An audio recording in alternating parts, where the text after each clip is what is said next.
Hello दोस्तों, स्वागत है आप सभी का आपके अपने यूट्यूब चैनल विद्यापथ में। आज हम पढ़ने जा रहे हैं मोबिलाइजेशन ऑफ रिसोर्सेज के बारे में। यूपीएससी का टॉपिक है। अगर आपको यूपीएससी में इंटरेस्ट हो, यूपीएससी आप पढ़ना चाहते हैं, यूपीएससी को क्रैक करना चाहते हैं, एग्ज़ाम फाइट करना चाहते हैं, तो आप हमारा चैनल सब्सक्राइब कर सकते हैं। रिसोर्स मोबिलाइजेशन क्या होता है? लिमिटेड रिसोर्सेज है। इकोनॉमिक्स में हम सभी को मालूम है, रिसोर्सेज सभी के पास लिमिटेड है। उसको कैसे मोबिलाइज़ किया जाए, कैसे उसको ऑर्गेनाइज़ किया जाए, कैसे उसको मोबिलाइज़ करके अपना गोल को अचीव किया जाए, उस बारे में हम समझेंगे आसान शब्दों में। अब देखते हैं कि रिसोर्स मोबिलाइजेशन का मतलब क्या है। आखिर क्यों एक ऑर्गेनाइजेशन को या क्यों एक कंट्री को रिसोर्स को मोबिलाइज करना ज़रूरी है। अब फाइनेंशियली तो देखो, कंट्री भी वैसे ही रन कर रही है जैसे एक ऑर्गेनाइजेशन रन कर रही है। रिसोर्स मोबिलाइजेशन इसलिए ज़रूरी है ताकि सस्टेन कर सके, एक देश अपने आप को मेंटेन कर सके फाइनेंशियली, उसको भी अपनी तनख्वाहें बांटनी है।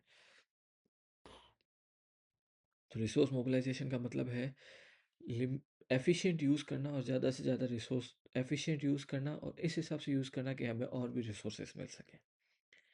आप समझे मेरी बात? रिसोर्स मोबिलाइजेशन का मतलब यही है।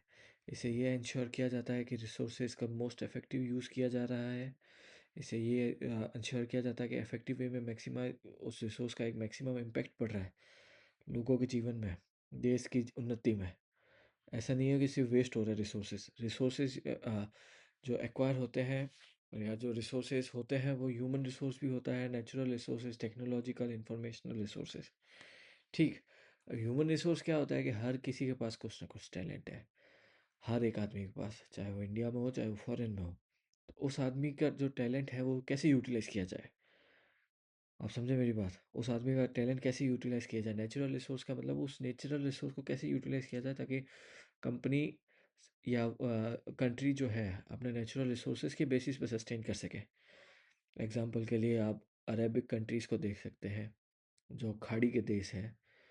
यह लोग यह लोगों के पास नेचुरल रिसोर्स है कि इनके पास पेट्रोलियम है, क्रूड ऑयल है। क्रूड ऑयल का इस्तेमाल ये करते हैं अपने आप को सस्टेन करने के लिए, अपने आप को मेंटेन करने के लिए, उस कंट्री को सस्टेन करने। सऊदी अरब में कोई प्रकार का इलेक्शन नहीं है, वहाँ पे जो भी व्यवस्था चल रही है वो किंग और जो मोनार्की है, जो रॉयल फैमिली है, वो सिर्फ पेट्रोलियम के बेसिस पे चला रहे हैं। और नेचुरल रिसोर्सेज को भी मेंटेन करना, टेक्नोलॉजिकल रिसोर्सेज को भी मेंटेन करना, जैसे इंडिया का एक मेजर टेक्नोलॉजिकल एडवांटेज है इन इंफॉर्मेशन टेक्नोलॉजी में, सॉफ्टवेयर्स में, उसको मेंटेन करना। फाइनेंशियल का मतलब पैसे, और इंफॉर्मेशन टेक्नोलॉजी मतलब समाचार। इस हिसाब ये मतलब होता है रिसोर्स मोबिलाइजेशन का, और इसीलिए रिसोर्स मोबिलाइजेशन आवश्यक है। चलिए आगे चलते हैं। अब जो रिसोर्सेज के प्रकार हैं, संसाधनों के प्रकार, टाइप्स, वो इस प्रकार से है कि पहला है ह्यूमन रिसोर्सेज, कि जो मानव संसाधन है। फिर मानव द्वारा निर्मित संसाधन, ह्यूमन मेड रिसोर्सेज। और देन होते हैं नेचुरल रिसोर्सेज।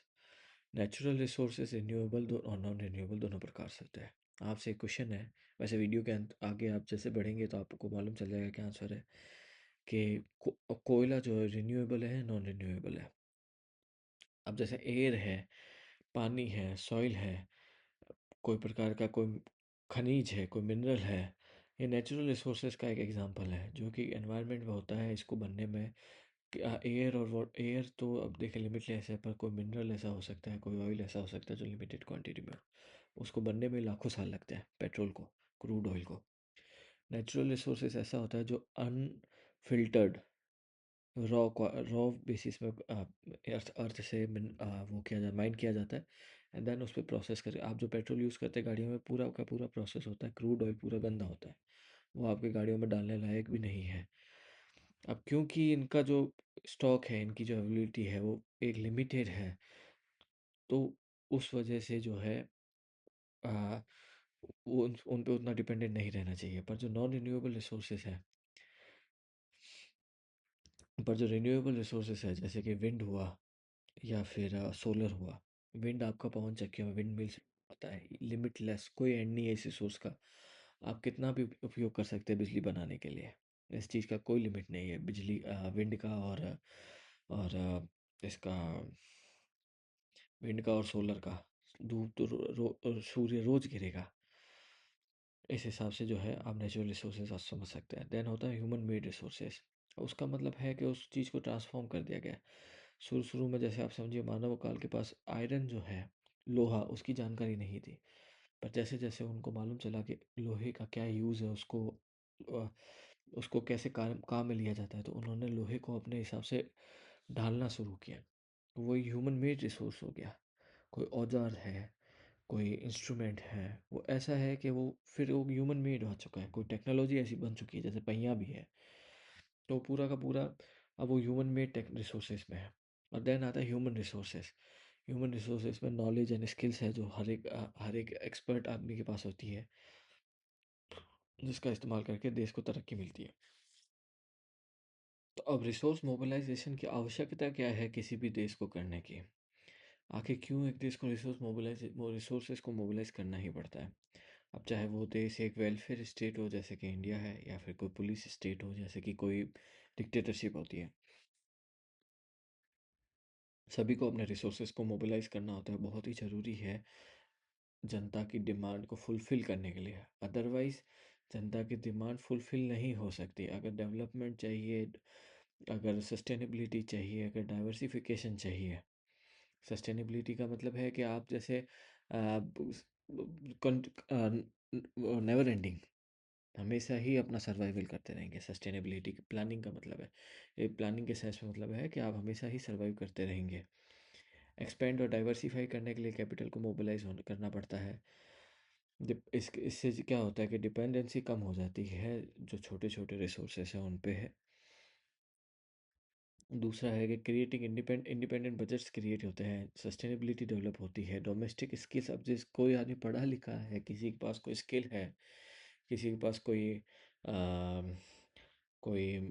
स्किल के अलावा, या कोई किसी के पास कोई ऐसा नॉलेज है, कोई आदमी पढ़ा है, तो उसकी एक ज़रूरत है कि वो जॉब करेगा।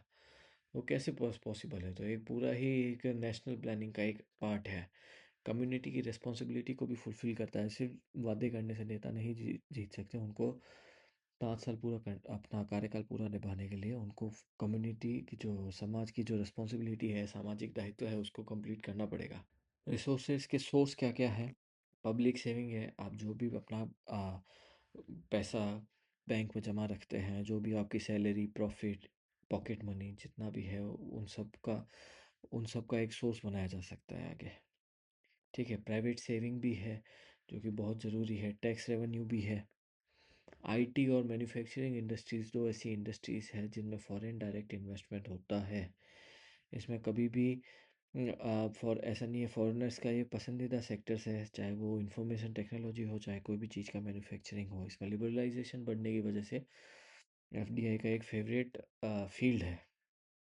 तो आप समझ गए होंगे मोबिलाइजेशन और रिसोर्सेज। आज का चैप्टर यहीं समाप्त करते हैं। अगर आपको उपयोगी लगा हो तो लाइक करें, शेयर करें, सब्सक्राइब करें। मिलते हैं अगले वीडियो में। धन्यवाद।